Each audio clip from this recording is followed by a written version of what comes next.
अभी हम कीर्तन से स्टार्ट करेंगे।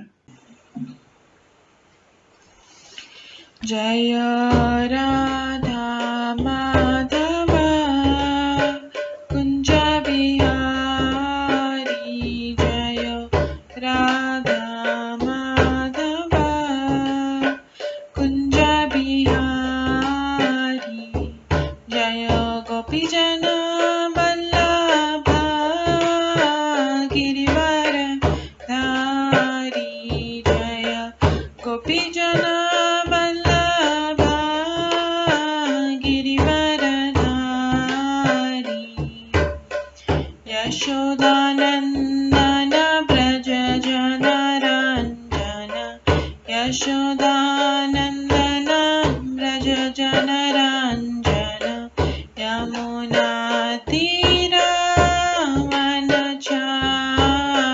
यमुना तीरावनचारी,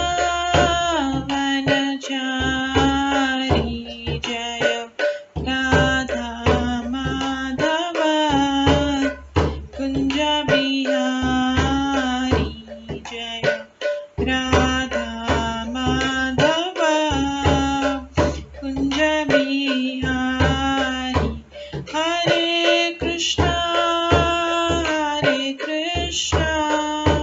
कृष्णा कृष्णा हरे हरे, हरे राम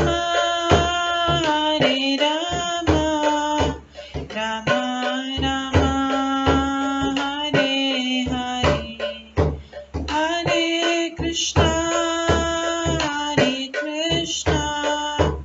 कृष्णा कृष्णा हरे हरे, हरे राम राम राम हरे हरे,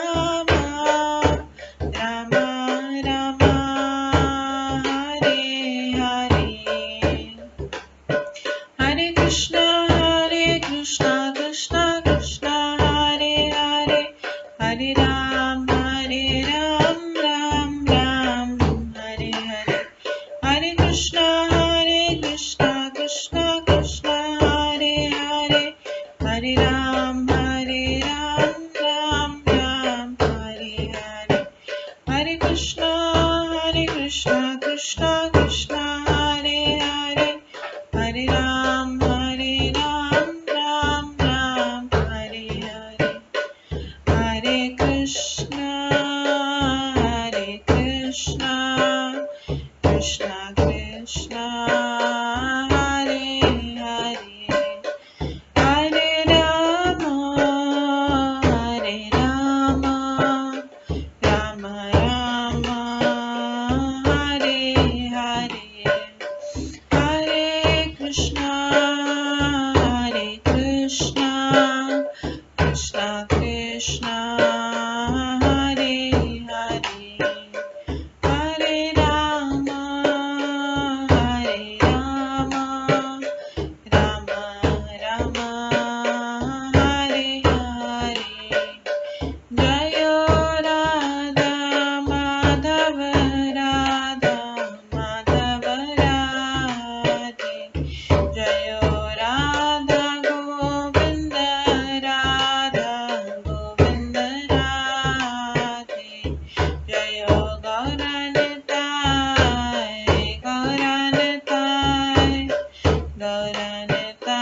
जय गौरनताय, जय जय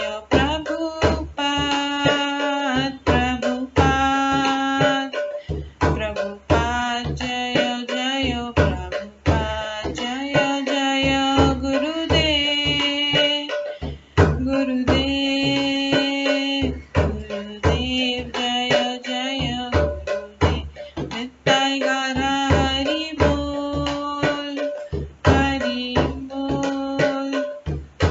बोल नित्य गौर हरि बोल, गौर प्रेमानंदे हरि हरि बोल।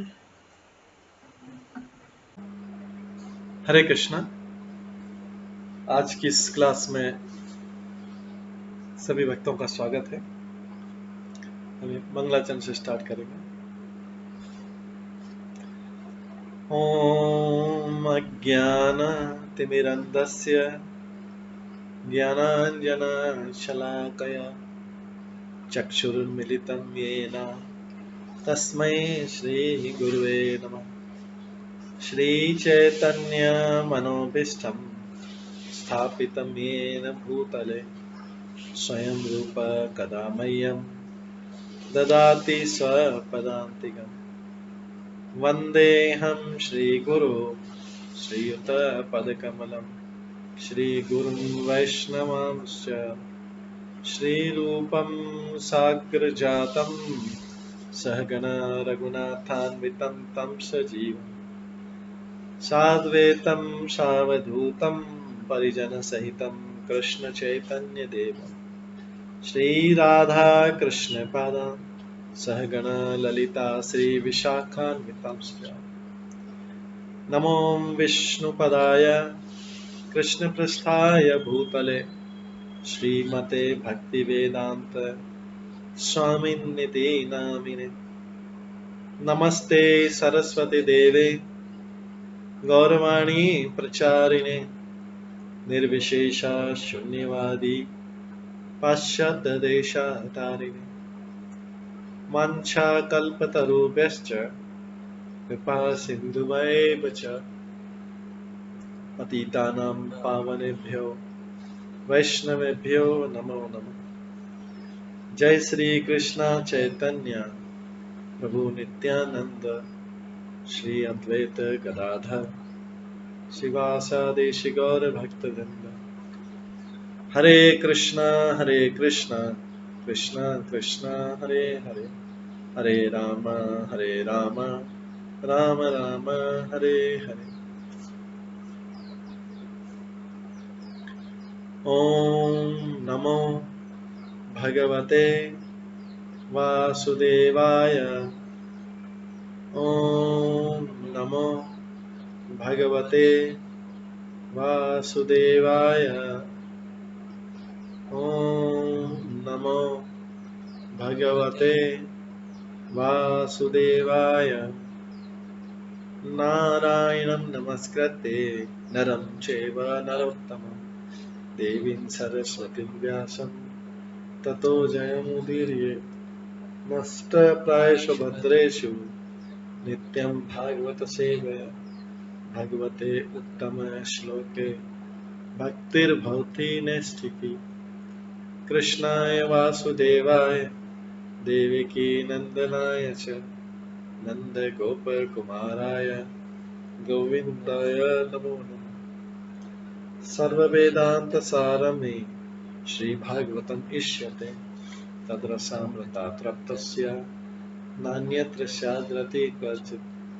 आराध्यो भगवान् ब्रजेश तनयस्तनधाम वृन्दावन रम्या काचिदुपासना ब्रजवधूवर्गेण या कल्पिता। श्रीमद्भागवतं प्रमाणम् अमलं प्रेम कुमार्थमः श्रीचैतन्य महाप्रभुमतम् इदं तत्रादरो न परम्। मूकं करोति वाचालं पङ्गुलङ्घयते गिरिं यत्कृपातमहं वन्दे परमानन्दमाधवम्। हरे कृष्णा।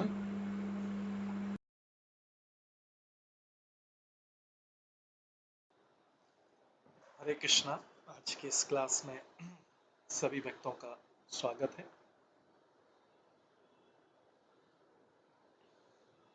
हम कल श्रवण कर रहे थे श्रीमद् भागवतम के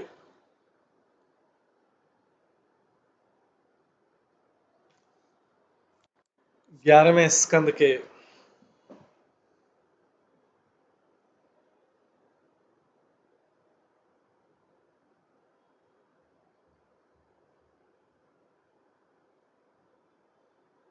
7वें अध्याय से, जिसमें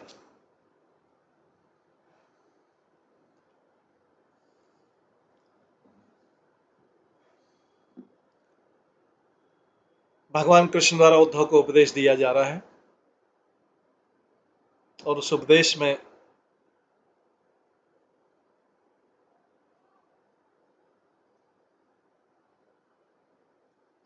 चौबीस गुरु जो दत्तात्रेय के द्वारा अनुभव किए गए थे इस भौतिक जगत में, और जो उन्होंने यदु महाराज को बताया था, उन्हीं 24 गुरुओं के बारे में, एक एक गुरु के बारे में वर्णन किया जा रहा है। ये जो 24 गुरु थे,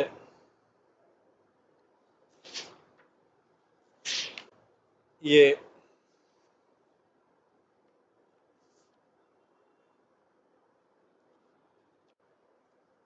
दत्तात्रेय द्वारा इस भौतिक जगत में देखे गए थे। उनसे दत्तात्रेय ने एक एक शिक्षा ली मुख्यतः।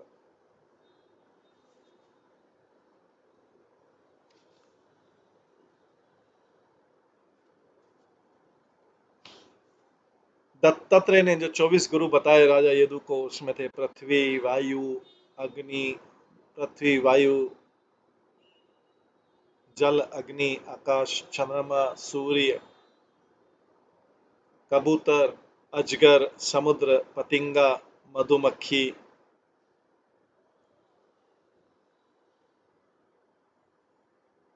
हाथी, मधुचोर, हिरण, मछली, पिंगला वेश्या, कुरूरी पक्षी, बालक, तरुणी, बाण बनाने वाला, सांप, मकड़ी तथा बर।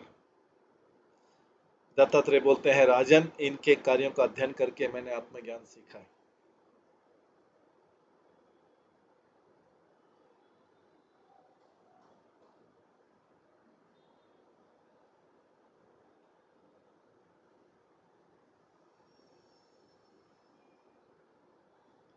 इसके बाद वो एक एक गुरु से क्या क्या शिक्षा मिली है वो बता रहे हैं। कल हमने श्रवण किया था कबूतर और कबूतरी की कथा, जिसमें बताया गया था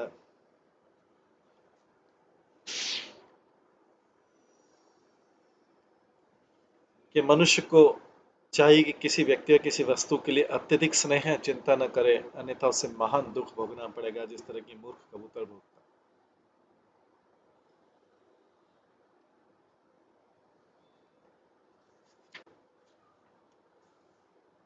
एक कबूतर था जो अपनी पत्नी के साथ जंगल में रहता था। उसने एक वृक्ष के भीतर अपना घोंसला बनाया और कबूतरी के साथ कई वर्षों तक वहां रहा।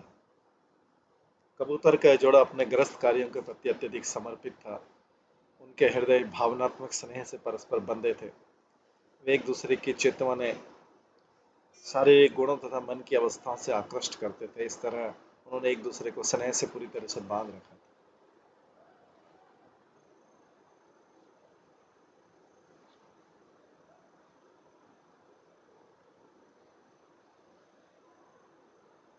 भविष्य पर निश्चल भाव से विश्वास करते हुए प्रेमी युगल की भांति जंगल के वृक्षों के बीच लेटते बैठते, चलते फिरते, खड़े होते, बातें करते, खेलते, खाते पीते रहे।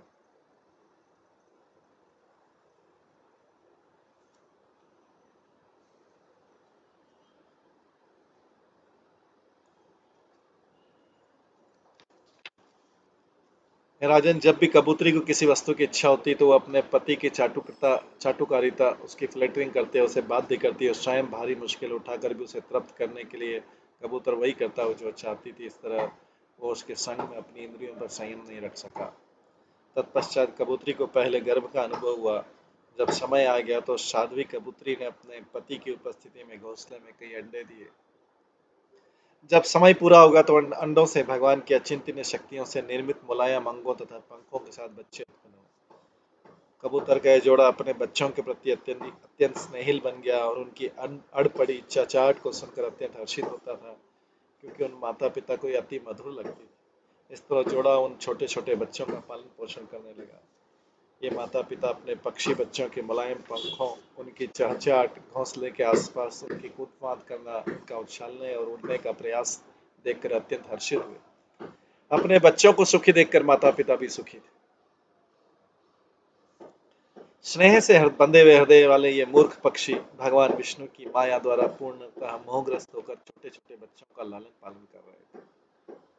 एक दिन परिवार के दोनों मुखिया अपने बच्चों के लिए भोजन तलाश करने बाहर गए। वे अपने बच्चों को ठीक से खिलाने की चिंता में काफी समय तक पूरे जंगल में विचरते रहे। उस समय संयोगवश जंगल में विचरण करते हुए किसी बहेलिये ने कबूतर के उन बच्चों को घोंसले के निकट विचरते हुए देखा। उसने अपना जाल फैलाकर उन सबको पकड़ लिया। कबूतर तथा उसकी पत्नी अपने बच्चों के पालन पोषण के लिए सदैव चिंतित रहते थे। इसी उद्देश्य वे जंगल में भटकते रहे थे।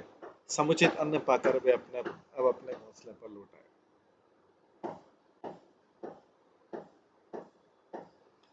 जब कबूतरी ने अपने बच्चों को पहेली के जाल में फंसे देखा तो वे व्यथा से अभिभूत हो गई और चिल्लाती हुई उनकी ओर दौड़ी। वे बच्चे भी उसके लिए चिल्लाने लगे। बच्चों को शिकारी ले जा रहा था। आगे आज श्लोक नंबर 66 से करेंगे, 66वें श्लोक से इसी अध्याय के। सा सकृत स्नेह गुणिता दीन चित्ता अज मायया स्वयं च भद्यत शिचा बद्धान पश्यन्ति अपस्मृति। क्योंकि कबूतरी ने अपने को गहन स्नेह से बंधन से सदा बांध रखा था, इसलिए उसका मन व्यथा से विहील था। क्योंकि बच्चे भी तो जा रहे हैं, बच्चों को ले जा रहा है, शिकारी ले जा रहा है। चूंकि कबूतरी ने अपने गहन स्नेह के बंधन से सदा बांध रखा था, इसलिए उसका मन व्यथा से विहल था। भगवान की माया के चंगुल में होने से वो पूरी तरह भूल गई और अपने असहाय बच्चों की ओर दौड़ती गई। वह भी तुरंत पहेली के जाल में बंध गई।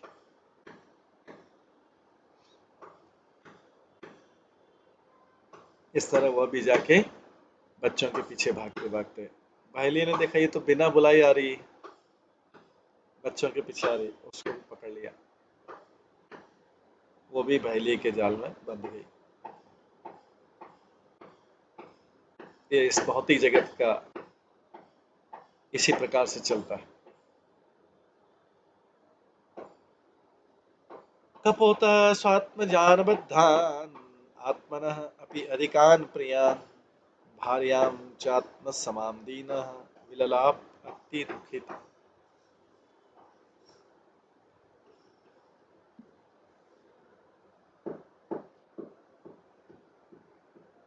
अपने प्राणों से भी प्यारे अपने बच्चों को तथा साथ में अपने ही समान अपनी पत्नी को पहेलियों के जाल में बुरी तरह बंधा देखकर बेचारा कबूतर दुखी होकर विलाप करने लगा। कबूतर ही दूर से दृश्य देख रहा था कि किस तरीके से उसकी पत्नी जा रही बच्चों के पीछे पीछे, और जाके शिकारी ने उसको भी पकड़ लिया।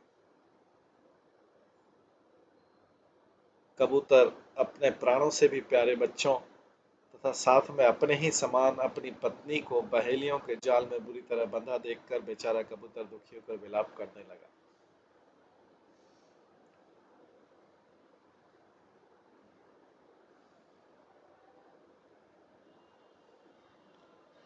अहो मे पश्यत अपायम अल्प पुण्यस्य दुर्मते अतृप्तस्य अकृतर्थस्य ग्रह त्रैवर्गिक अतः।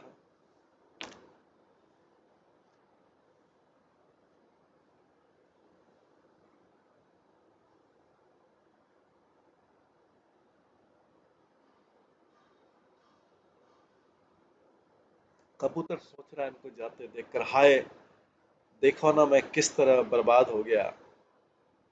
स्पष्ट है कि मैं महामूर्ख हूं,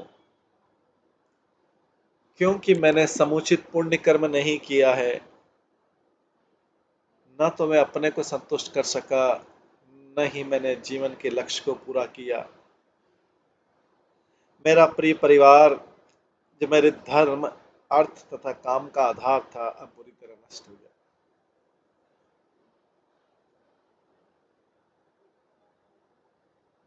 तात्पर्य श्रीधर स्वामी बताते हैं कि अतृप्त से शब्द सूचित करता है कि कबूतर अपनी इंद्रिय तृप्ति से तुष्ट नहीं था। यद्यपि वह अपनी पत्नी बच्चों तथा घोंसले के प्रति पूर्णतः अनुरक्त था, किंतु वह पूरी तरह से उसका भोग नहीं कर सका।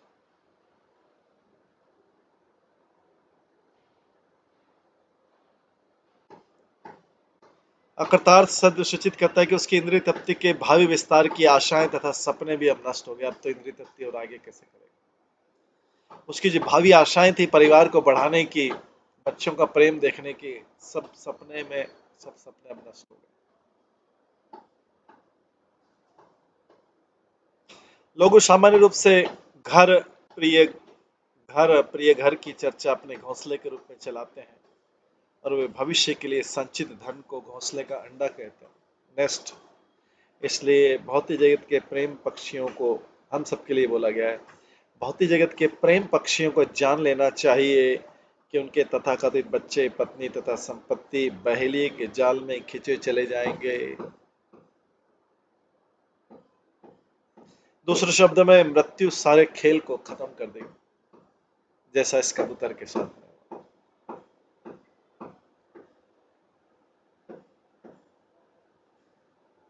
69 अनुरूपानुकूला च यस्य मे पतिदेवता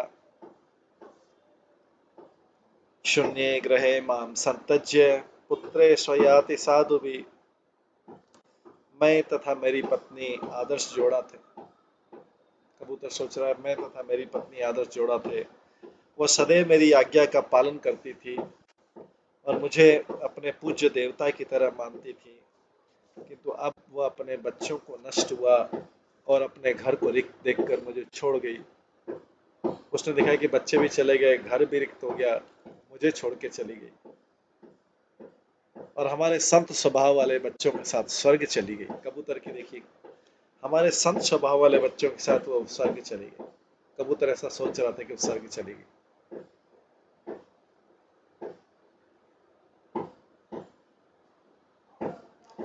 सहम शून्य ग्रहे दीना मृत दार मृत प्रजा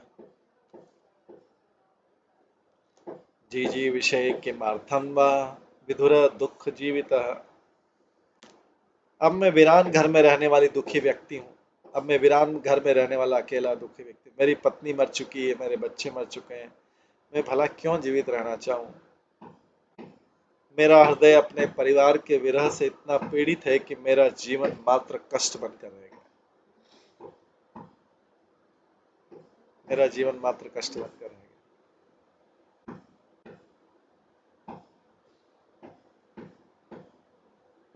कबूतर दुख कर रहा था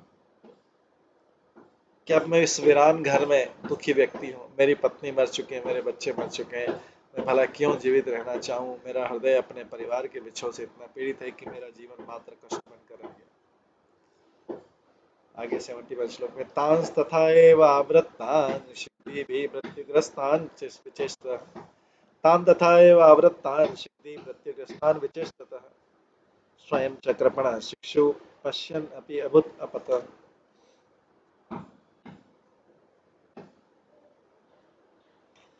जब पिता कबूतर अपने बेचारे बच्चों को जाल में बंधा और मृत्यु के कगार पर दीन भाव से उन्हें अपने को छुड़ाने के लिए करुण अवस्था में वो संघर्ष करते देख रहा था, तो ब्लैंक हो गया, उसका मस्तिष्क शून्य हो गया और वो स्वयं भी नीचे गिर पड़ा और बहेली के जाल में फंस गया।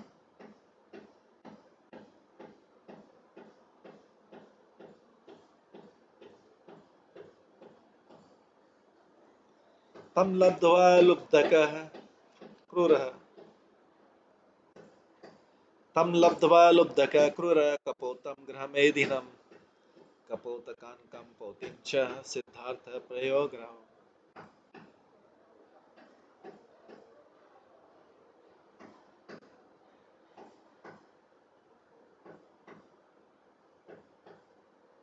वह निष्ठुर बहेलिया उस कबूतर को, उसकी पत्नी को और उनके सारे बच्चों को पकड़कर अपनी इच्छा पूरी करके अपने घर के लिए चल पड़ा।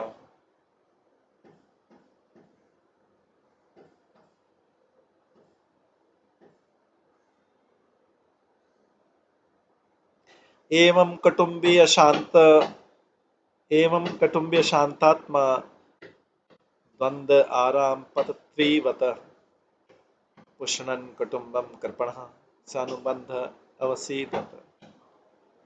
इस तरह जो व्यक्ति अपने पारिवारिक जीवन में अत्यधिक अनुरक्त रहता है, आसक्त रहता है, वह हृदय में क्षुब्ध रहता है, डिस्टर्ब रहता है। कबूतर की तरह वह संसारी यौन आकर्षण में आनंद ढूंढता है। कबूतर की तरह संसारी यौन आकर्षण में आनंद ढूंढता है।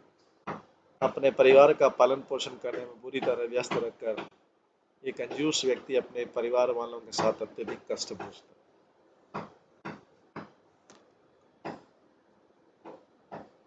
कंजूस व्यक्ति क्यों बोला गया? क्योंकि इसने कभी इसके पास भगवान के लिए समय नहीं रहा।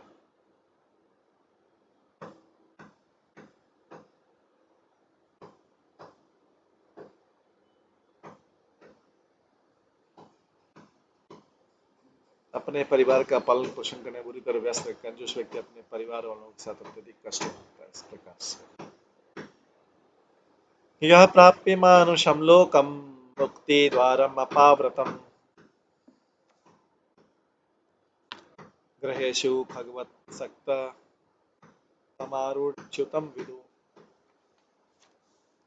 जिसने मनुष्य जीवन पाया है उसके लिए मुक्ति के द्वार पूरी तरह से खुले हुए हैं। किंतु यदि मनुष्य इस कथा के मूर्ख पक्षी की तरह अपने परिवार में लिप्त रहता है तो वह ऐसे व्यक्ति के समान है जो ऊंचे स्थान पर केवल नीचे गिरने के लिए चढ़ा हो। इसकी शिक्षा दी जा रही है। जिसने मनुष्य जीवन पाया है उसके लिए मुक्ति के द्वार पूरी तरह से खुले। किंतु यदि मनुष्य इस कथा के मूर्ख पक्षी की तरह अपने परिवार में लिप्त रहता है तो ऐसे व्यक्ति के समान है जो ऊंचे स्थान पर तो चढ़ा लेकिन नीचे गिरने के लिए चढ़ा और इस तरह से नीचे गिर जाता है। ये थी कबूतर की कथा। ये था 8वां गुरु दत्तात्रेय।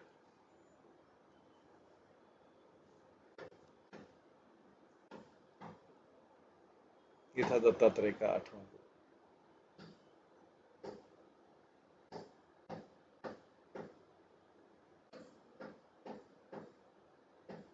ये अध्याय यहाँ पे समाप्त होता है।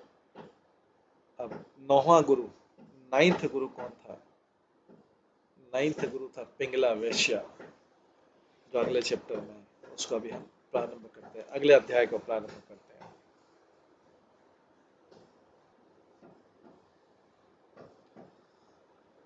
इस 8वें अध्याय में जिसका नाम है पिंगला की कथा, इसमें कई और पिंगला की कथा से स्टार्ट होता है। पिंगला की कथा इसमें एक है और बहुत सारी कथाएं।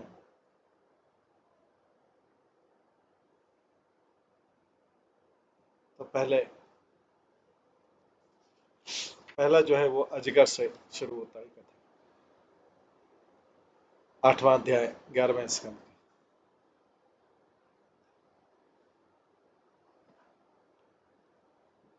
श्री ब्राह्मण उवाच सुखमेन्द्रियकं राजन् स्वर्गे नरके एव च देहिनां यत् यथा दुःखं तस्मात् न इच्छेत् ततः बुध। साधु ब्राह्मण ने कहा, हे राजन, देहधारी जीव स्वर्ग या नरक में स्वतः दुख का अनुभव करता है। इस तरह बिना खोजे सुख का भी अनुभव होता है। जैसे देहधारी जीव स्वर्ग में भी कई बार स्वर्ग में भी दुख का अनुभव करता है, इंद्र भी कई बार दुखी होता है। देहधारी जीव स्वर्ग या नरक में स्वतः दुख का अनुभव करता है। इसी तरह बिना खोजे इस सुख का भी अनुभव होता है। इसलिए बुद्धिमान तथा विवेकवान व्यक्ति ऐसे भौतिक सुख को पाने के लिए कभी कोई प्रयास नहीं करता।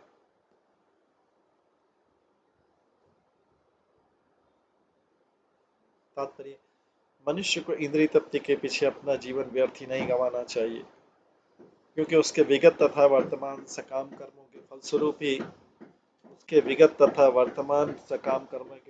उसे स्वतः ही भौतिक सुख की विशेष मात्रा उपलब्ध होगी। यह शिक्षा उस अजगर से प्राप्त की जा सकती है जो लेटा रहता है और जो कुछ समय आता है उसी से अपना उदर पोषण करता है।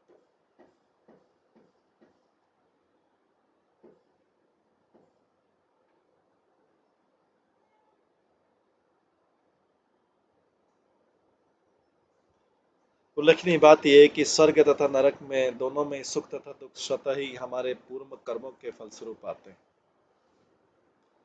यद्यपि सुख और दुख का अनुपात बदलता रहता है, चाहे स्वर्ग में और नरक में मनुष्य खाना पीना सोना संभोग कर सकता है, किंतु ये कर्म भौतिक देह पर आधारित होने के कारण क्षणभंगुर और असंगत। बुद्धिमान व्यक्ति को देखना चाहिए कि अच्छा से अच्छा भौतिक पद भी ईश्वर भक्ति के क्षेत्र से बाहर किए गए पिछले अवैध कर्मों के दंड स्वरूप है। अच्छे से अच्छा भौतिक पद भी ईश्वर भक्ति के क्षेत्र से बाहर किए गए पिछले अवैध कर्मों के लिए दंड स्वरूप। बद्ध जीव को सुख पाने के लिए घोर कष्ट सहन करने पड़ते हैं। विपत्ति तथा दिखावे से पूर्ण भौतिक जीवन में संघर्ष करने के बाद भले ही किसी को थोड़ी सी इंद्रिय तृप्ति मिले, किंतु ये भ्रामक आनंद उस कष्ट को कम नहीं कर पाता जो उससे पाने के लिए सहन करना पड़ता है। जो कुछ भी एक सुंदर टोपी से सीधा साधा भोला चेहरा सुंदर नहीं हो सकता। यदि कोई सचमुच ही जीवन की समस्या को हल करना चाहता है तो उसे सादा जीवन बिताना चाहिए और जीवन का अधिकांश भाग कृष्ण की प्रेमा भक्ति के लिए बचा रखना चाहिए। जो लोग ईश्वर की सेवा नहीं करते हैं उन्हें भी वे पालन पोषण और एक स्तर तो प्रदान करते हैं। इसलिए हम भगवान द्वारा प्रदत्त सुरक्षा की कल्पना कर सकते हैं जो उनकी भक्ति में अपना जीवन अर्पित कर देते हैं।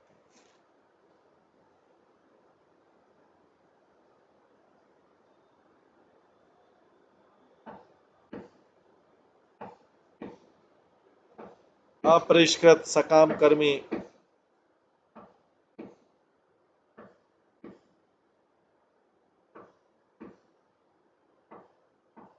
अपरिष्कृत सकाम कर्मी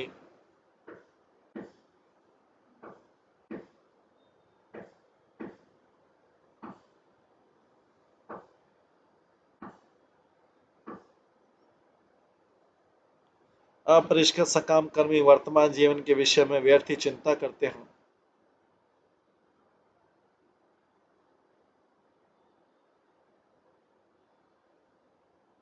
अपरिष्कृत मतलब जिन जो सिविलाइज नहीं है। अपरिष्कृत सकाम कर्मी वर्तमान जीवन के विषय में व्यर्थ ही चिंता करते हैं, जबकि अधिक पवित्र कर्मी जन भावी भौतिक इंद्रिय तृप्ति के उद्धत होकर विस्तृत व्यवस्था करते हैं। वे भूल जाते हैं कि ऐसा सारा भोग विलास क्षणिक है। कितने असली समाधान तो ये समझ लेना चाहिए कि समस्त इंद्रिय तथा समस्त इच्छाओं के स्वामी भगवान को प्रसन्न नहीं करने करके मनुष्य स्थायी सुख पा सकता है। ऐसे ज्ञान से जीवन की समस्याएं आसानी से हल हो जाती है।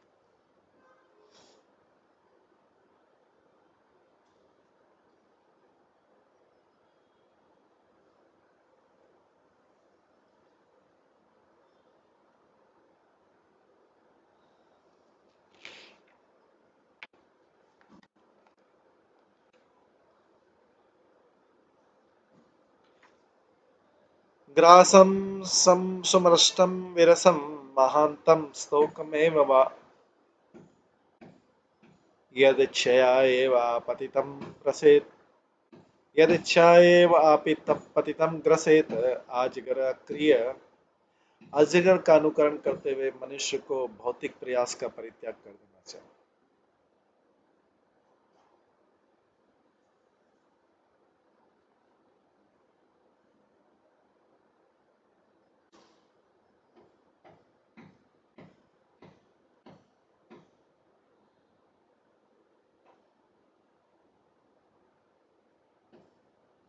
अजगर का अनुकरण करते हुए मनुष्य को भौतिक प्रयास का परित्याग कर देना चाहिए और अपने उदर पोषण के लिए उस भोजन को स्वीकार करना चाहिए जो अनायास मिल जाए, चाहे वो स्वादिष्ट हो या स्वाद रहित, पर्याप्त हो या स्वल्प।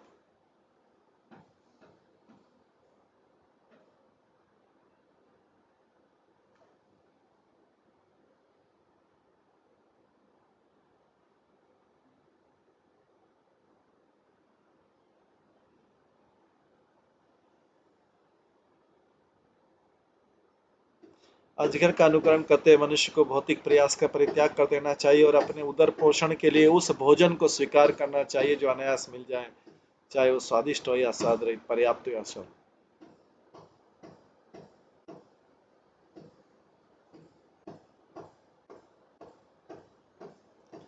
शैतानि भूरिणि निरार अनुपक्रम यदि नोपनयेत ग्रास महामयी इव दिष्टभुक्।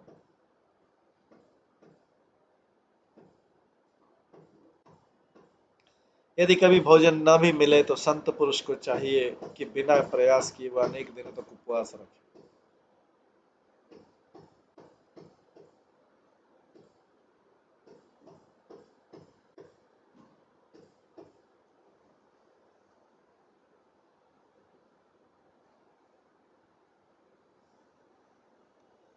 यदि कभी भोजन न भी मिले तो संत पुरुष को चाहिए कि बिना प्रयास किए वह अधिक दिनों तक उपवास रखे। उसे समझना चाहिए कि ईश्वर की व्यवस्था के कारण उसे उपवास करना चाहिए।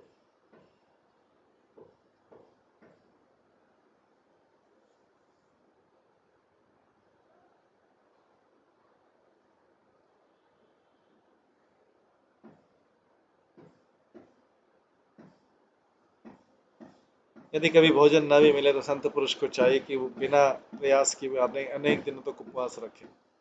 उसे समझना चाहिए कि ईश्वर की व्यवस्था के कारण उसे उपवास करना चाहिए। इस तरह अजगर का अनुसरण करते हुए उसे शांत तथा धीर बने रहना चाहिए।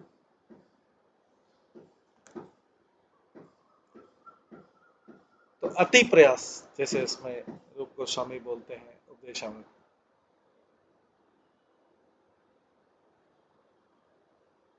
अत्याहार प्रयासस्य प्रजल्पो नियमाग्रह जनसंगस्य लोलम च षड्भिर्भक्ति विनश्यति। अजगर का अनुकरण करते हैं मनुष्य को भौतिक प्रयास का परित्याग कर देना चाहिए और अपने उदर पोषण के लिए उस भोजन को स्वीकार करना चाहिए जो अनायास मिल जाए, चाहे स्वादिष्ट हो या स्वाद रहित, पर्याप्त हो स्वल्प। और यदि कभी भोजन न भी मिले तो संत पुरुष को चाहिए कि बिना प्रयास किए वो अनेक दिनों तक उपवास रखे। उसे समझना चाहिए कि ईश्वर की व्यवस्था के कारण उसे उपवास करना चाहिए। इस तरह अजगर का अनुसरण करते हुए उसे शांत तथा धीर बने रहना चाहिए।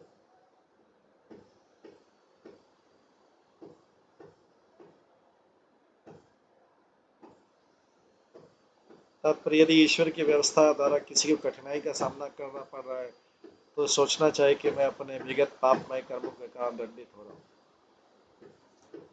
मैं अपने विगत पापमय कर्मों का दंडित हो रहा हूँ। ईश्वर दयापूर्वक मुझे इस तरह मुझे विनीत बना रहे। शहीद शब्द कहते हैं मनुष्य शुभ बिना शांत तथा धीर बना रहे। दृष्ट बुक का अर्थ है मनुष्य भगवान को परम नियंता माने और भौतिक असीधा होने पर मूर्खता पूर्वक श्रद्धा को त्यागे नहीं।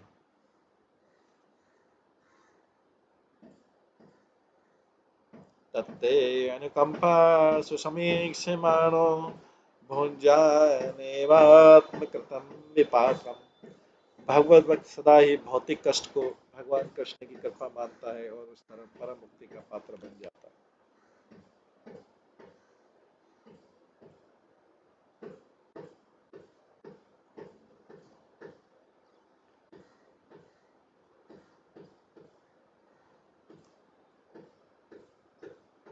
आगे आता है ओजः सह बलयुतम बिभ्रत देहम अकर्मकम शयान वीत निद्रा च न हियत इंद्रवान न हियत इंद्रवान अपि। संत पुरुष को शांत रहना चाहिए, भौतिक दृष्टि से अक्रिय रहना चाहिए। भौतिक दृष्टि से अक्रिय, लोगों को लगे कि कुछ काम ही नहीं करता।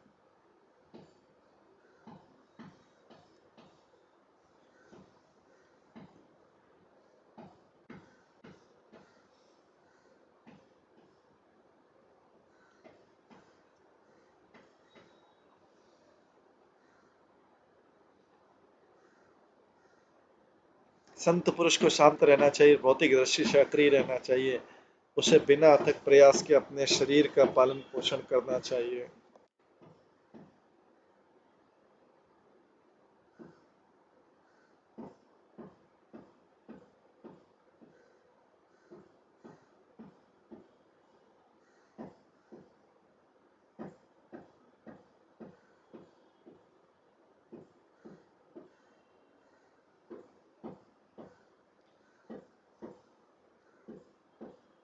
संत पुरुष को शांत रहना चाहिए, भौतिक दृष्टि से अक्रिय रहना चाहिए। उसे बिना अधिक प्रयास के अपने शरीर का पालन पोषण करना चाहिए।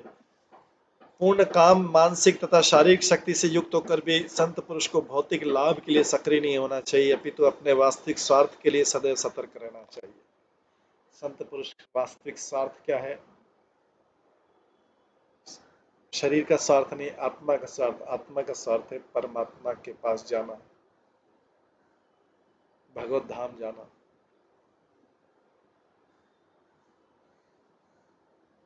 तो संत पुरुष को शांत रहना चाहिए और भौतिक दृष्टि से अक्रिय रहना चाहिए। उसे बिना अधिक प्रयास के अपने शरीर का पालन पोषण करना चाहिए। पूर्ण काम, मानसिक तथा शारीरिक शक्ति से युक्त होकर भी संत पुरुष को भौतिक लाभ के लिए सक्रिय नहीं होना चाहिए, अपितु तो अपने वास्तविक स्वार्थ के लिए सदैव सतर्क रहना चाहिए।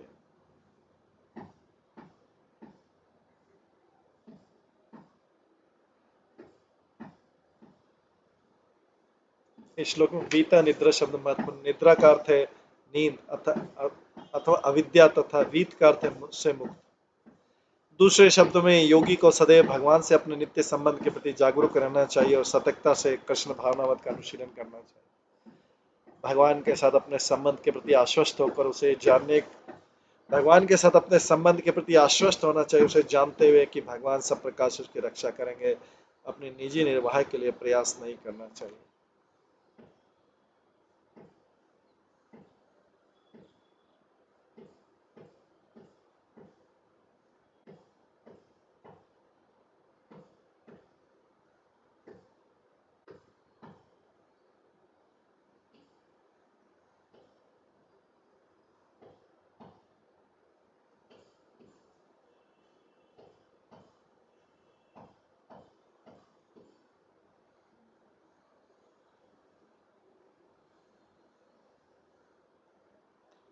श्री विश्वनाथ चक्री ठाकुर कहते हैं कि अजगर का उदाहरण दिया कि जिससे मनुष्य व्यर्थ ही अपने शारीरिक लालन पालन में समय न गंवाए, किंतु मनुष्य को यह नहीं सोचना चाहिए कि जीवन का लक्ष्य जमीन पर अजगर की तरह लेटे रहना या शरीर को भूखे मारने का प्रदर्शन करना है। अजगर के उदाहरण से मनुष्य को पूर्णतः निष्क्रिय होने के लिए प्रोत्साहन नहीं मिलता, प्रत्युत उसे आध्यात्मिक उन्नति में सक्रिय और भौतिक इंद्रिय तृप्ति में निष्क्रिय होना चाहिए। आध्यात्मिक उन्नति में सक्रिय और भौतिक इंद्रिय तृप्ति में निष्क्रिय होना चाहिए। यदि कोई पूर्णतः निष्क्रिय हो जाता है तो निश्चित रूप से निद्रा या विद्या का अंधकार है।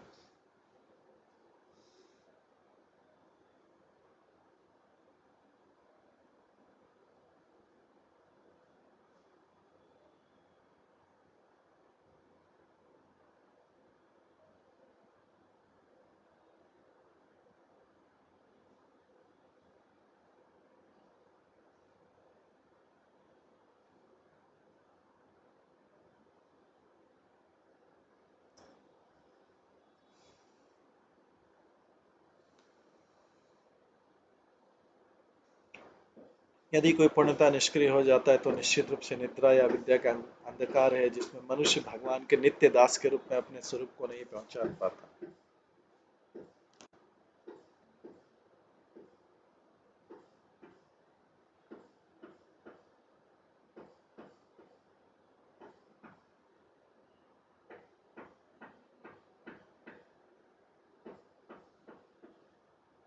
योगी भगवान की सेवा करने के लिए उत्सुक रहता है, अतः जब भगवान ऐसी सेवा के लिए भौतिक सुविधाएं प्रदान करते हैं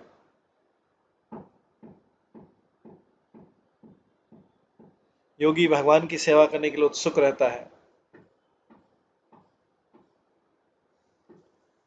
अतः जब भगवान ऐसी सेवाओं के लिए भौतिक सुविधाएं प्रदान करते हैं तो वो अत्यंत कृतज्ञ हो जाता है। भौतिक जगत का केवल परित्याग फल्गु वैराग्य है। मनुष्य को युक्त वैराग्य प्राप्त करना चाहिए जिसमें वो हर वस्तु भगवान की सेवा में लगाता है। यह हमारा व्यवहारिक अनुभव है कि कृष्ण भावना का प्रसार करने में लीन भक्त अपने निजी पालन पोषण के लिए स्वतः ही सारी सुविधाएं प्राप्त कर लेता है।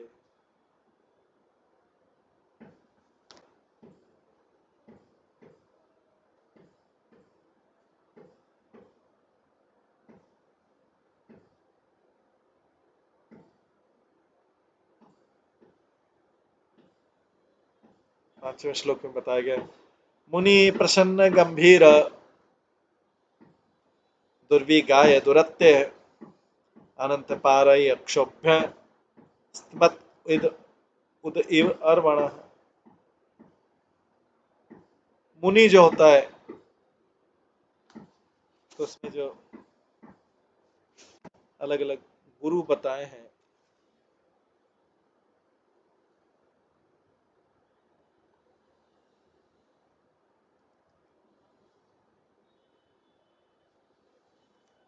तो 24 गुणों में पृथ्वी वायु आकाश जल अग्नि चंद्रमा सूर्य कबूतर अजगर, तो मुनि जो संत पुरुष अजगर के समान होता है। मुनि अपने बाह्य आचरण में सुखी और मधुर रहता है। मुनि प्रसन्न गंभीर दुर्विगाहो दुरत्य अनंत पारय क्षोभ्य मुनि अपने बाह्य आचरण में सुखी और मधुर रहता है, किंतु भीतर से अत्यंत गंभीर तथा विचारमान होता है। चूंकि उसका ज्ञान अगाध है तथा असीम होता है, वो कभी भी क्षुब्ध नहीं होता है इस तरह वह सभी प्रकार के अगाध तथा दुर्लभ सागर के शांत जल की तरह था। ये समुद्र का उदाहरण है।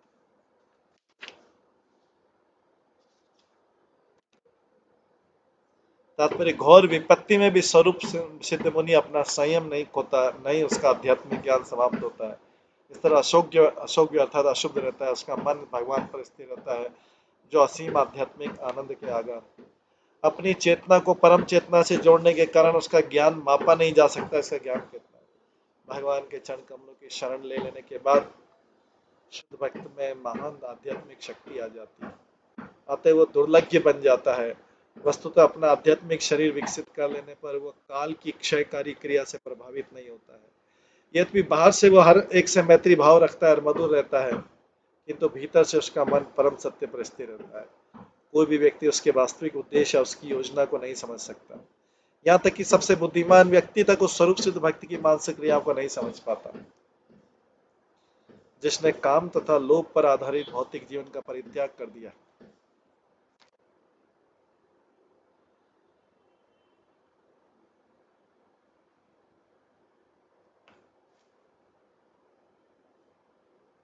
वस्तुतः अपना आध्यात्मिक शरीर विकसित कर लेने के बाद वो काल की क्षयकारी क्रिया से प्रभावित नहीं रहता।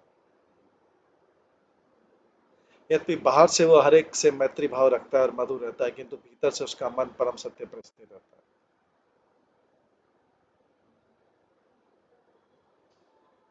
और कोई भी व्यक्ति उसके वास्तविक उद्देश्य और उसकी योजना को समझ नहीं सकता। मुनि के यहाँ तक कि सबसे बुद्धिमान व्यक्ति तक उस स्वरूप सिद्ध भक्ति की मानसिक क्रियाओं को नहीं समझ सकता है, जिसने काम तथा लोभ पर आधारित भौतिक जीवन का परित्याग कर दिया और भगवान के चरण कमलों की शरण ग्रहण कर ली। ऐसे महात्मा की उपमा विशाल समुद्र से जी जा सकती है। समुद्र में असंख्य शक्तिशाली नदियां प्रवेश करती है, किंतु समुद्र शांत रहता है। इस प्रकार समुद्र की तरह ही संत पुरुष को मधुर, अगाध, गंभीर, दुर्लभ, असीम तथा अचल समझना चाहिए। समुद्र की तरह संत पुरुष को भी मधुर, अगाध, गंभीर, दुर्लभ, असीम तथा अचल समझना चाहिए।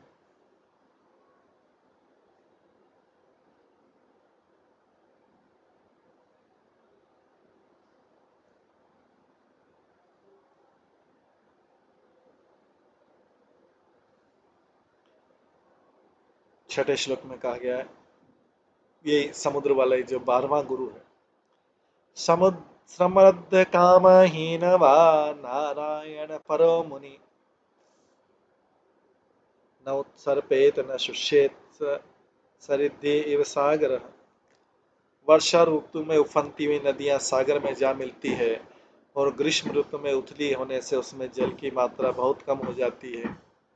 वर्षा ऋतु में उफनती हुई नदियां सागर में जा मिलती है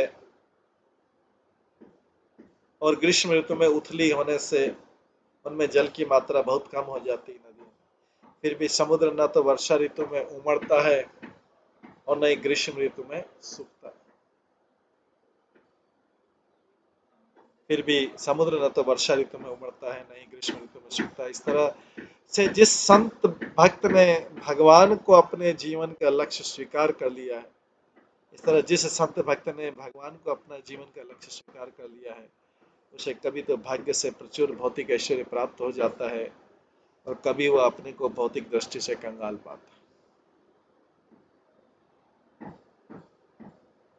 इस तरह से जिस संत भक्त ने भगवान को अपने जीवन का लक्ष्य स्वीकार कर लिया है, उसे कभी तो भाग्य से प्रचुर भौतिक ऐश्वर्य प्राप्त हो जाता है और कभी वह अपने को भौतिक दृष्टि से कंगाल पाता है। फिर भी भगवान का ऐसा भक्त न तो प्रोन्नति के समय हर्षित होता है, न ही दरिद्र बनने पर खिन्न होता है। फिर भी भगवान का ऐसा भक्त न तो प्रोन्नति के समय उसकी उन्नति है, न तो हर्षित होता है, न ही दरिद्र बनने पर खिन्न होता है।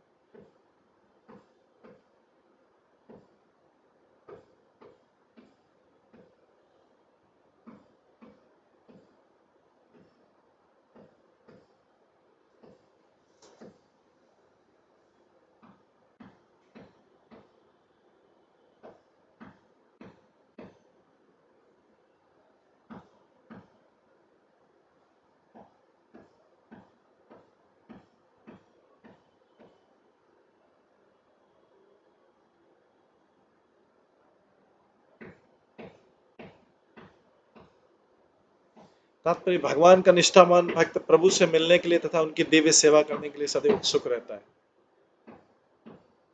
वह भगवान के चरण कमलों पर एक क्षुद्र कण की तरह स्थिर रहना चाहता है, क्योंकि भगवान कृष्ण या नारायण समस्त आनंद के आधार है। शुद्ध कृष्ण भावनावत का अनुभव करके वह हर्षित होता है और खिन्न तब होता है जब उसके मन में कृष्ण उपस्थित नहीं होते।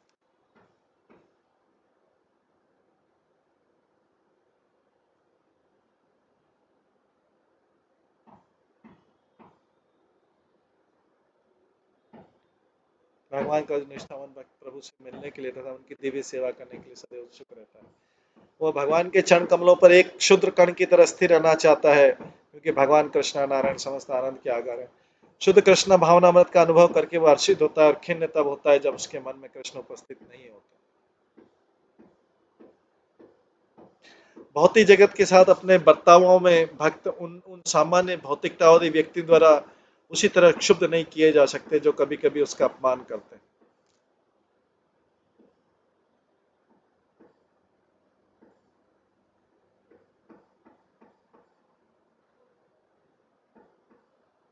भौतिक जगत के साथ अपने बर्ताव में भक्त उन सामान्य भौतिकतावादी व्यक्तियों द्वारा उसी तरह क्षुब्ध नहीं किए जा सकते जो कभी कभी उसका अपमान करते हैं और इंद्रिय तृप्ति की उपेक्षा करने का दोषारोपण करते हैं।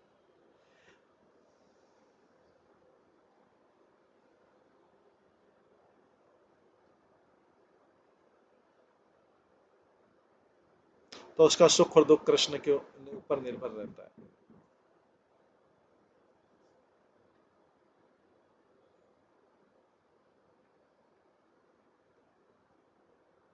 जिस तरह समुद्र को उसमें प्रवेश करने वाली असंख्य नदियां विक्षुब्ध नहीं कर सकती, समुद्र में चाहे असंख्य नदियां आ जाए, समुद्र का ऐसा नहीं कि बहुत ज्यादा उफान आ जाएगा, बाढ़ आ जाएगी, समुद्र में बाढ़ नहीं आती, नदियों में बाढ़ आती है, समुद्र में नहीं। कभी कभी काम वासना से युक्त स्त्रियां शुद्ध भक्ति के पास पहुंच जाती है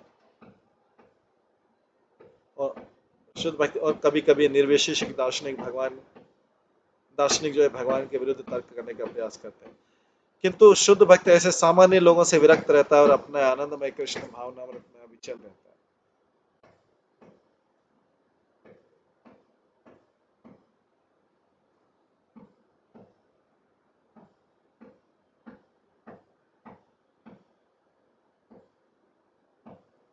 द्रष्टा स्त्रियं देवमायां तत्भावे अजितेन्द्रिय, द्रष्टा स्त्रियं देवमायां तत्भावे अजितेन्द्रिय, प्रलोभित पतति अंधे तमसि अग्नो पतंगवत्।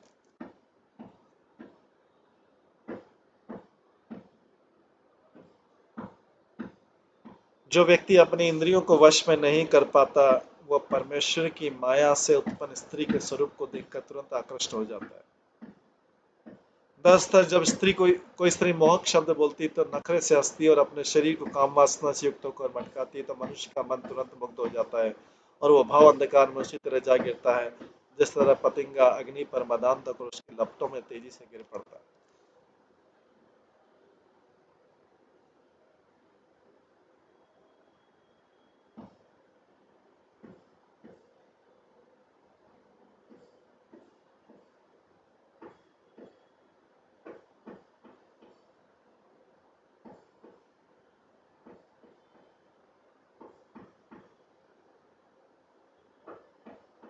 और वो भाव अंधकार में उसी तरह जा गिरता है जिस तरह पतंगा अग्नि पर मदान धोकर उसकी लपटों में तेजी से गिर पड़ता है।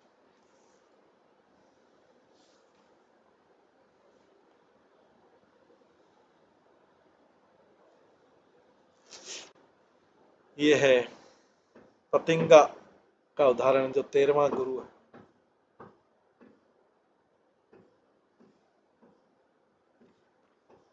तात्पर्य इस प्रसंग में श्रीधर स्वामी बतलाते हैं कि जिस तरह पतंगा अग्नि के रूप से आकर्षित होकर मारा जाता है, उसी तरह भौरा भी फूलों की सुगंधि के आकर्षण से मारा जाता है। यही नहीं, शिकारी लोग हाथी द्वारा बंदिनी हथिनी का स्पर्श पाने की इच्छा का लाभ उठाकर उसे फंसा कर मार डालते। वे अपने वाद्यों की आवाज से हिरण को भी आकर्ष करके मार सकते।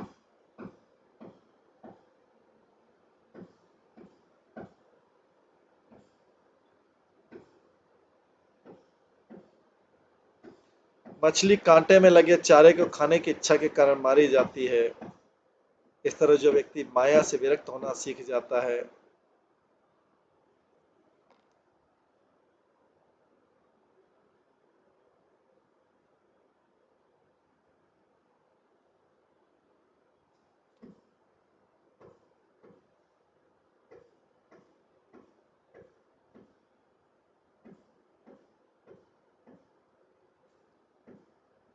इसी तरह जो व्यक्ति माया से विरक्त होना सीखना चाहता है, उसे इन 5 असहाय प्राणियों को अपना गुरु मान लेना चाहिए।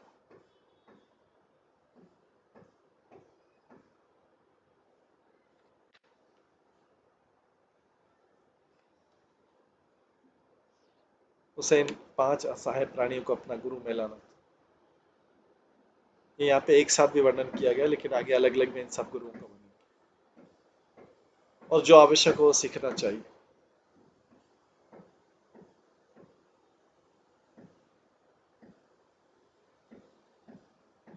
ये निश्चित रूप है कि जो व्यक्ति स्त्री की माया रूप का भोग करने के लिए कामातुर रहता है, वो तुरंत माया में विलीन हो जाता है।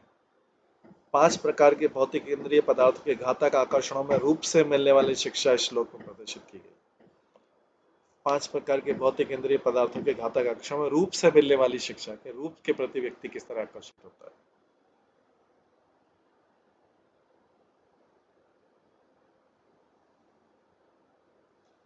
योषेथरण्याभरणम्बरादि द्रव्येषु माया रचितेषु मूढः प्रलोभितात्म हि उपभोग बुद्ध्या पतंगवत् नश्यति नष्ट दृष्टि।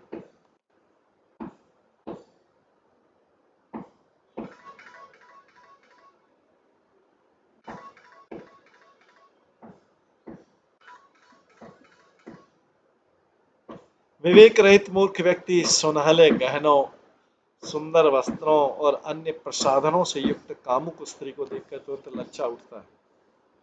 ऐसा मूर्ख जो इंद्रिय तृप्ति के उत्सुक होने से अपनी सारी बुद्धि खो बैठता है और उसी तरह नष्ट हो जाता है, जिस तरह जलती अग्नि की ओर दौड़ने वाला पतंगा, जो कीड़ा रहता है, वो दौड़ते अग्नि की तरफ जाता है, क्योंकि अग्नि की लपटों से आकर्षित होता है, अग्नि के प्रकाश से, अग्नि के कलर से, अग्नि की लपटों से आकर्षित। वस्तुतः स्त्रियों में पुरुषों को सभी भौतिक इंद्रियों से आकर्षित करने की शक्ति रहती है। पुरुष लोग स्त्री के शरीर को देखकर, उसकी सुगंध को सुनकर, उसकी वाणी सुनकर, उसके अधरों का आस्वादन करके तथा उसका शरीर स्पर्श करके कामासक्त होते हैं। किंतु यौन आकर्षण पर आधारित इस मूर्खतापूर्ण संबंध की शुरुआत देखने से होती है, रूप से होती है। इस तरह किसी की बुद्धि को नष्ट करने के प्रक्रिया में रूप का बहुत बड़ा हाथ है, रूप का, फॉर्म का, रूप से उसका आकर्षण चालू होता है। आधुनिक काल में इस तथ्य का दुरुपयोग विशाल अश्लील साहित्य के व्यापार में किया जाता है। यह साहित्य बेचारे पुरुष तथा स्त्रियों को अपना शिकार बनाता है। इस संदर्भ में अग्नि में प्रविष्ट होकर अपने को नष्ट करने वाले पतंगे का दृष्टांत उपयुक्त है, क्योंकि जो भी क्षणिक काम सुख का अभ्यस्त हो जाता है, वो नीरस पदार्थ के पीछे छुपी आध्यात्मिक सच्चाई समझने की शक्ति खो बैठती है। उसको वो आध्यात्मिक चीजें नीरस लगती, लेकिन उसके पीछे आध्यात्मिक सच्चाई है, वो सोचने समझने की शक्ति खो बैठती है। कामी पुरुष यौन लत, यौन की आदत के कारण अंधा तथा मूर्ख बन जाता है और उसकी आत्मा इंद्रिय तृप्ति की अग्नि में नष्ट हो जाती है। इस सारी आपदा से बचा जा सकता है यदि कोई भगवान नाम के कीर्तन को गंभीरता पूर्वक अपनाया जाए। श्री चैतन्य महाप्रभु तथा श्रील प्रभुपाद जैसे उनके शक्ति प्रदत्त लोगों ने लोगों को भौतिक जीवन के गर्त से उबारने के लिए एक आंदोलन चलाया है। हमें इस अवसर का पूरा लाभ उठाना चाहिए।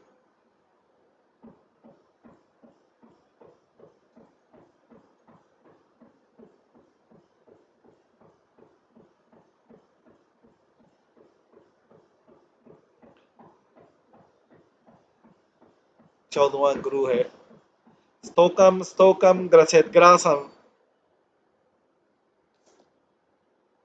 देह वर्ते यावता ग्रहानहिंसन आतिष्ठेत वृत्तिम माधु करिम मुनि।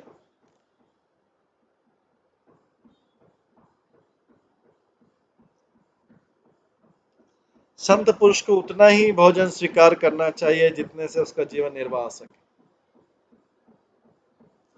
संत पुरुष को उतना ही भोजन स्वीकार करना चाहिए जितने से उसका जीवन निर्वाह हो सके। उसे द्वार द्वार जाकर प्रत्येक परिवार से थोड़ा थोड़ा भोजन स्वीकार करना चाहिए। इस तरह उसे मधुमक्खी की वृत्ति का अभ्यास करना चाहिए कि मधुमक्खी की हैबिट कैसे रहती है। तात्पर्य कभी कभी मधुमक्खी किसी विशेष कमल पुष्प की असाधारण सुगंध से आकृष्ट होकर वहां मंडराती रहती है, उसके आसपास घूमती रहती है किसी विशेष कमल, और वो एक फूल से दूसरे फूल पर मंडराते हुए सामान्य कार्य की उपेक्षा कर देती है। कई बार एक ही के पीछे चली जाती है, दूसरे पे फूलों पे जाती नहीं है। उसे सब फूलों का थोड़ा थोड़ा रस इकट्ठा करती है जनरली, लेकिन कई बार एक फूल के प्रति आकर्षित हो जाती है। दुर्भाग्यवश वो फूल जो जनरली कमल होता है, सूर्यास्त होने पर वो कमल का फूल बंद हो जाता है और इस तरह लालची मधुमक्खी उसी में बंदी बन जाती है। इसी प्रकार सन्यासी या ब्रह्मचारी ये पता लगाकर कि किसी विशेष घर में उत्तम भोजन मिल सकता है, द्वार द्वार न जाकर उस विशेष धनाढ्य घर का वासी बन जाता है। इस तरह वो ग्रस्त जीवन की माया से मोहित हो जाता है और वैराग्य के पद से नीचे गिर जाता है।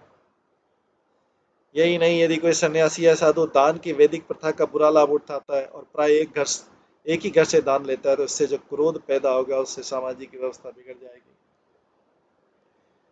आदर्श मुनि को मधुमक्खी की तरह एक स्थान से दूसरे स्थान की यात्रा करते रहना चाहिए, किंतु इसे ध्यान रखना चाहिए कि अनेक घरों में जाकर वह हर घर से प्रचुर भोजन खाकर मोटी ताजी मधुमक्खी न बन जाए। श्रील भक्ति सिद्धांत सरस्वती ठाकुर के अनुसार ऐसी तुंदिल मक्खी निसंदेह माया के जाल में फंस जाएगी। किसी को भी अपनी जीभ की तृप्ति के लिए अत्यधिक अनुरक्त नहीं होना चाहिए, क्योंकि इससे पेट में अधिक भोजन जाएगा, अनियंत्रित काम वासना उत्पन्न होगी। निष्कर्ष ये निकलता है कि मनुष्य को भौतिक इंद्रिय तृप्ति के लिए अधिक प्रयास नहीं करना चाहिए, बल्कि भगवान कृष्ण की महिमा को प्रसारित करने में अत्यधिक प्रयत्न करना चाहिए। मानव शक्ति का यही उचित उपयोग।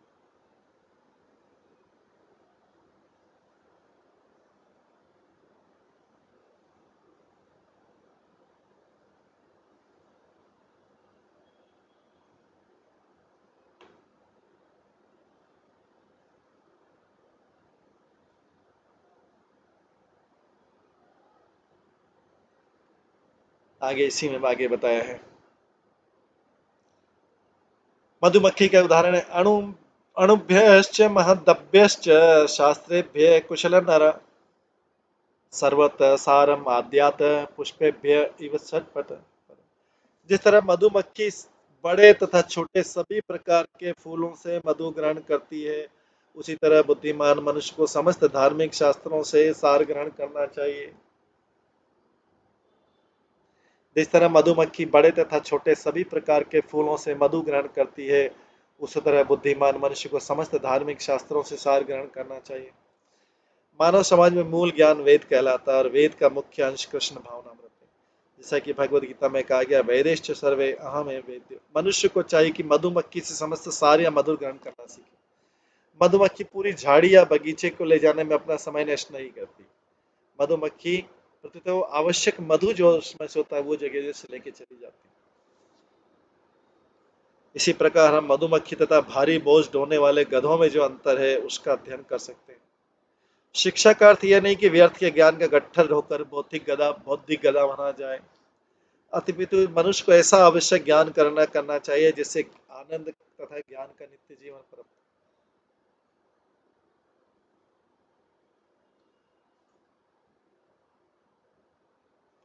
संप्रति लोगों में धर्म को सांप्रदायिक धारणा पाई जाती, फिर भी उनमें परम सत्य की कोई वैज्ञानिक जानकारी नहीं होती। ऐसे असत्य रूढ़िवादी सांप्रदायिक धर्म यदि श्लोक में दिए गए मधुमक्खी के दृष्टांत से निश्चय कुछ न कुछ सीख सकते हैं।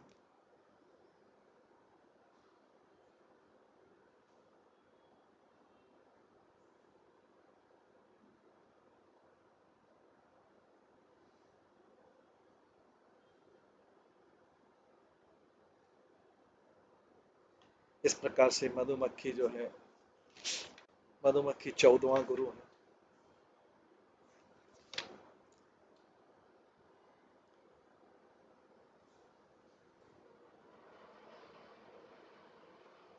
अब इस समय होने जा रहा है तो इसको हम यहीं पे विराम देते हैं, और इसके आगे मधुमक्खी के आगे जो 15वां गुरु है कल हम श्रवण करेंगे 15वें गुरु के बारे में। आज इसको यहीं पे विराम देते हैं।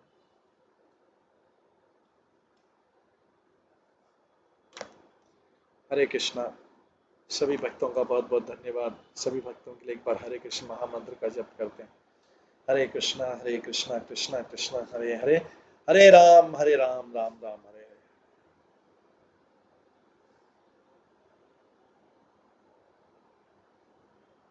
श्री श्रीमद् भागवतम महापुराण की जय। श्रील प्रभुपाद की जय। सभी आचार्य गणों की जय। हरे कृष्ण।